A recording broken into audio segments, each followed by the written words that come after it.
I'm staying at my mother's and father's right now, and I found an old jewelry box. Gosh, that should not have been that hard to say. Found an old jewelry box. Now, this is the jewelry box that I had when I was growing up in Ohio. They live in Texas now. They moved to Texas while I was in college. But this jewelry box is from my childhood up to, when I graduated high school. And I'm looking at my class ring, my senior ring. And as you can see, it's broken. Well, if I don't drop it, you could possibly see it. It's broken. It's broken. And I recall when this got this way. Golly. So, just looking at it's engraved and everything. Elicia Brown in cursive. Can you see it? I really loved this ring. I got this ring when I was in high school, obviously for my senior year, or up until a certain point in college when it had to be cut off of me because I was in a relationship with this guy, and we got into a fight. Shouldn't turn physical. I cannot even remember all of the things around it. I do, however, remember that he broke my finger. And I had to go to get my finger dealt with. Now, because I'm me and I always have been, nothing could ever just go the way it's supposed to go. Everything has to have a story. So, I was at this hospital. I went to college in Cleveland, Tennessee, which, believe it or not, was not the metropolis that it sounds like. It was in the armpit of Tennessee, and in the late 90s was a very, very, very, very small place. And I went to the little hospital. My finger was swelling up, and the ring that was on my finger was cutting off my circulation because my finger was jammed, broken, and it was swelling, and I was in so much pain because broken finger, and circulation jacked up. So these people they're doing all they can to cut the ring off with a little soldering knife. But of course, they can't find the knife. They don't have it nowhere in the hospital. And so at first they took pliers or some kind of industrial strength pliers, wrench. Listen, I don't know the technical term for tools or the right term for tools, but it was some kind of grabby thing. And they were digging in it. Oh gosh, the pain. And naturally, because my finger is broken up under here, they're digging and digging into my hand, trying to get that finger free and get that ring off of my finger. And all of that just came back to me right now. So listen, I went on to be in a very, very hard marriage. And this is what I want to tell you. If you notice about yourself that you keep thinking less of yourself, you keep being in hard situations, unusually hard situations, not like, a little spat with your significant other, but they turn physical. Gosh, I'm sorry. I'm just thinking about all of these things.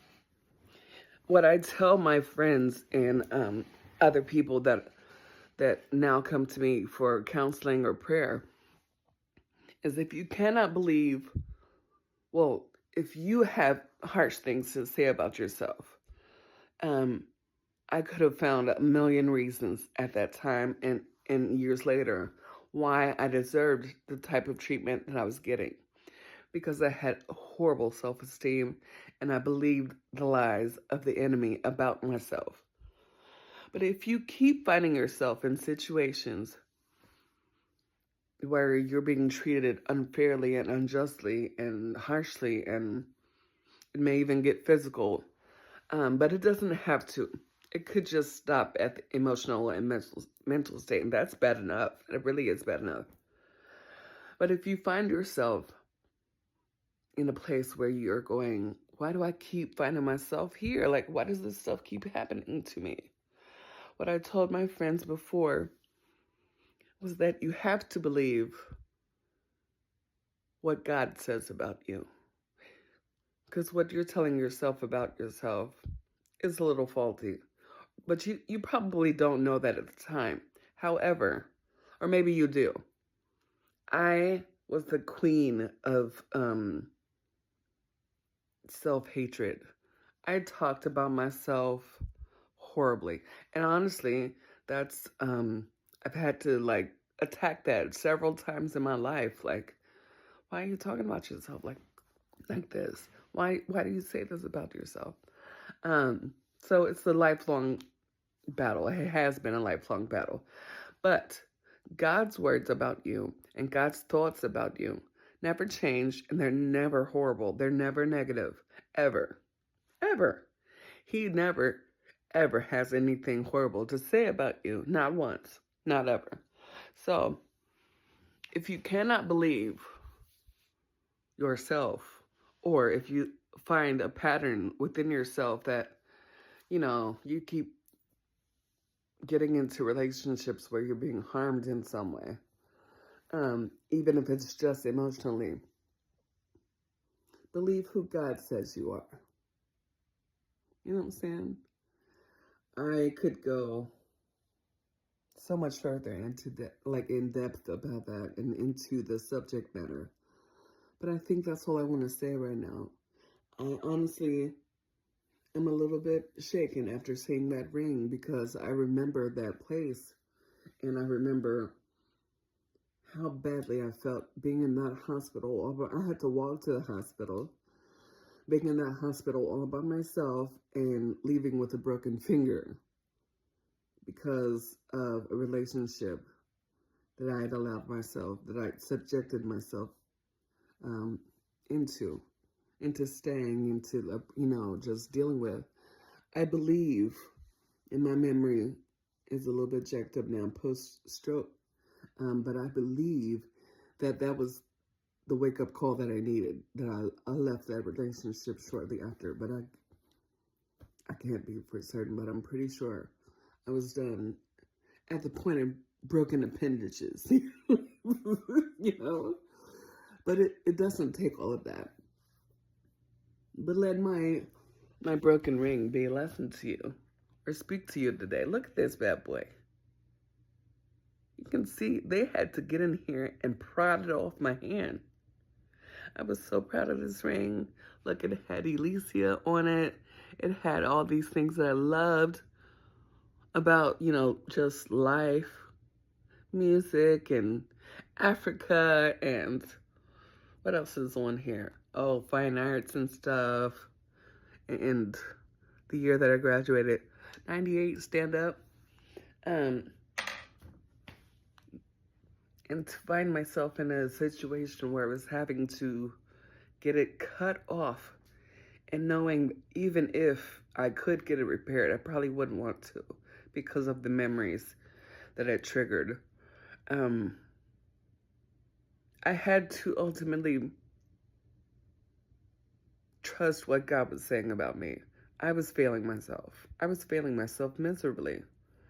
And honestly, it took some time. It took me getting married and divorced, and I am still honestly working on believing who God says that I am and what God says that I deserve and all of that. But take inventory of your situation, of your life, and maybe ask yourself, where is it that I'm believing the lie of the enemy? Where is it that I'm accepting less than God's best for my life? And deal with it one by one. It's not easy. It isn't. It really isn't. But you're worth it. Like L'Oreal said, because I'm worth it. You are worth it. I hope you're having a great day.